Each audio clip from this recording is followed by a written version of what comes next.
Think of it. Do you need money in the literal sense of it? Do you eat money when you are hungry? No. What do you use money for? You use it to buy food. If you need to change your clothes, do you take money to the tailor to put together for you? The answer again is no. What do? You take money, you go to the market, you buy your materials, and then you go to your tailor or your seamstress to get something done for you, right? If you need somewhere to lay your head, it's either you rent or you build your own house. How do you get it done? With money, right? But it's not as if you put the money together and, make it into a room and lay your head down. What does all this mean? It means that really you don't need money. Yes, I know you will say, oh, no, MA, you are wrong. But please bear with me. Let me break some things down to us today. You need money, but you don't actually need money, especially in today's world. And there are different reasons for that. All over the world, money is being demonetized, if I can put it that way, because people are suffering loss. Government can decide to change currency, and then you find out that the value of the money that you have reduces because maybe that currency is with you and you can't change it. It loses value. The exchange rate instability has made it so easy for you to actually go from someone who has much money with you to someone who can even boast of getting by every day. Then, did you notice that the purchasing power is reducing? It's reducing greatly because now when you hold money, what you can purchase with that same amount some 1-2 years ago, you probably can't do that right now. There are different reasons why we seem to be discovering in recent times that money is failing. Money is failing, so we need to get thinking. How do you get by even when you don't have money? That is actually what we want to look at today. Since the beginning of recorded history, humans have directly exchanged goods and services with one another in a trading system called barter. Have you heard of it before? Trade by barter, some people will call it. Bartering is the exchange of goods and services between two or more parties without the use of money. It's the oldest form of commerce. The known history of bartering dates back to 6000 BC, and it was reportedly introduced by Mesopotamian tribes. Bartering was eventually adopted by the Phoenicians. Even in Nigeria, it was practiced in the olden days. It's likely you've heard your grandma or your grandpa tell you of stories of where they exchanged produce from their farms for some other things that maybe someone brought, maybe clothes and all that. So what is bartering really? It's the exchange of goods and services between two or more parties without the use of money. Individuals and companies barter goods and services between each other based on equivalent estimates of prices and goods. You have something you can part with in exchange for something someone has. You can easily barter with the person. The parties agree, okay, let's exchange this for this. I have this, okay, do you have that? They quantify it and they ensure that, okay, the value of what they have is same or almost same, and then they can exchange. In any case, there are two types of barter. There is the direct barter and the managed barter. The direct barter is the one that is between two or more parties directly trading items or services. And an example of that is a plumber, for instance, exchanging plumbing services for the dental services of a dentist. Both of them, the dentist and the plumber, they value their services and say, okay, it's equivalent. Let's say the plumber would have charged 100,000, and the dentist say, okay, my services too, it's about 100,000. 1, 2, 3 services that I offer is about 100,000. So do my plumbing works, then I'll offer you my services. So in that case, what they did was actually to barter. Without exchanging money, they've provided services for one another. The other one is the managed barter that I mentioned earlier. That is conducted between small businesses via a locally organized trade exchange. Most times there is someone or another party having a direct oversight or kind of a supervisory role over the parties exchanging goods or services.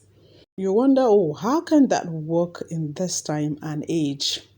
Growing up, we had women who hawk basins, plastic kegs, and things like that. And then they hawk and say, paro. Paro means exchange in my language. And you give them your clothes, maybe your Iro and Buba or some Bubu, fairly new clothes. It doesn't have to be new. Yes, worn, but at least it has to be very neat and well laundered.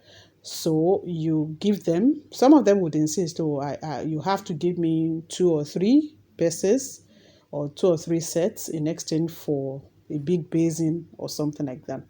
That in itself is barter. I think it still happens today. I don't know, but barter has been with us for a long time. But even if you don't see it regularly these days, this will shock you. There is actually a village in Cross River State that still today they do barter. They have a barter market. It is called Esukumba Market. You can Google it, Esukumba Market.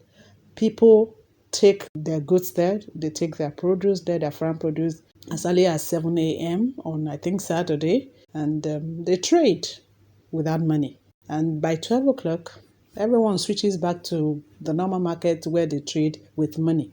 So if you go early enough, you can actually trade whatever you have. If you have clothes and you're looking forward to getting farm produce or food items, you go there with what you have. You look around for who wants what you have, and both of you agree. If the value is the same, you both agree that the value is the same and you're satisfied, and then you exchange.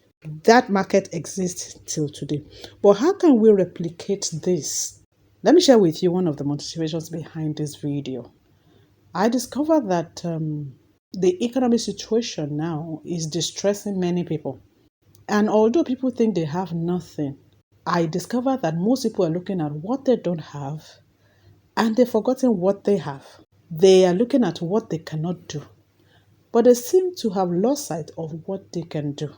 If what we need really is goods and services, and each one of us is blessed to have the ability to provide either goods and services, or to have some form of endowment that we can use in exchange for what we want, then we can barter. We can bring back barter into our society, into our communities. We can organize this within our estates. We can organize this on our streets. We can organize this in our community. And this is a challenge to traditional rulers, is a challenge to community development associations, is a challenge to local government chairmen to bring people together and begin to promote barter. If it's done right, it's something that would ease everyone of the current economic challenges that everyone is going through at this time. Let me share with you how simple it is to have barter done and everybody goes home happy. It's a win-win situation. The system itself is very simple. It's simple. It's a matter of I have this, you have that, let's exchange. Yes, we have to value it, but it's a matter of being transparent, being honest about it, and knowing that, okay, this is the value of what I have. Oh, that is the value of what you have. Okay, is it the same thing? And then we do it and then we go.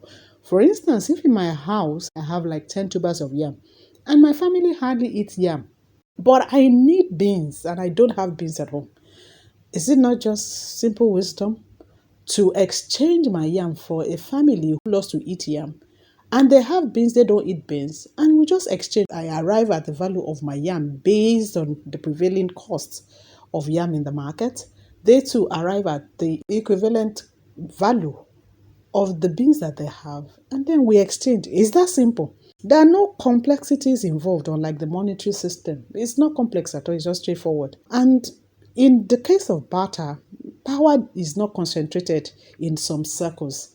Nobody will claim to have more than the other because I'm exchanging value for what you're giving me. Same thing. So you don't have more than me. If I'm giving you so number of yam tubers, you're giving me the same value of beans in return. So it reduces the power being concentrated in some quarters and some being tagged the haves while others are tagged the have-nots. So even if what we're exchanging is not physical, it's not like foodstuff, if we're exchanging services, whatever you're doing for me, I'm also doing for you. You might not be able to do barter for big businesses, but I believe that small and medium scale enterprises can look into barter and take advantage of it. I strongly believe so. And so for many SMEs, please, it's time to look at what you have, what you can give, and look out for other SMEs or persons that can offer the same services or supply you the goods, and in exchange, everybody walks home happy. So let me quickly share with us some tips that can make bartering easy for all of us. First, set your ceiling and stick with it. Know the value of what you want to exchange and stick with it. Don't get to the point of exchange and then start dilly-dallying, saying, no, it's more than that. Then know your product. It's hard to set a realistic price goal if you don't know the item's real value. So find out from maybe a shop or a store, a market where they sell similar items, and find out how much it is so that you also can be as realistic as possible in placing value on what you want to barter. Then be willing to walk away.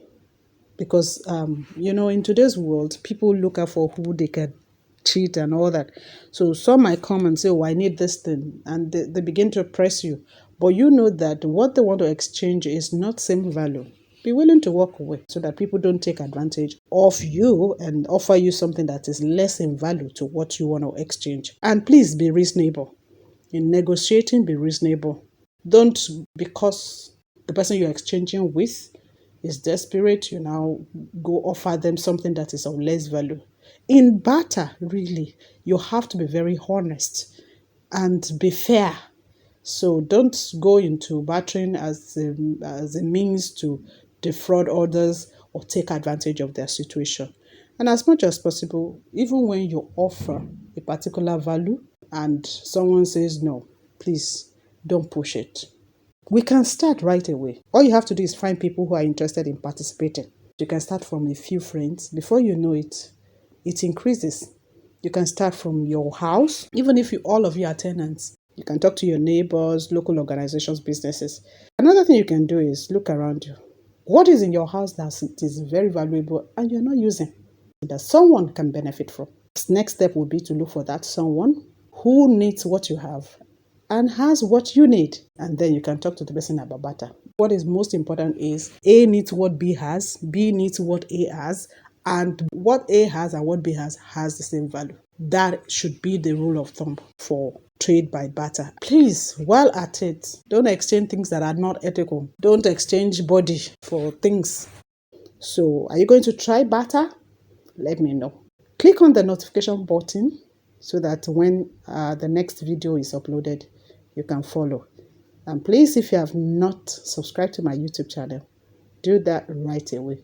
And support us in every way you can by following the content here. Leave your comment also. I would love to read from you. Thank you, and God bless you.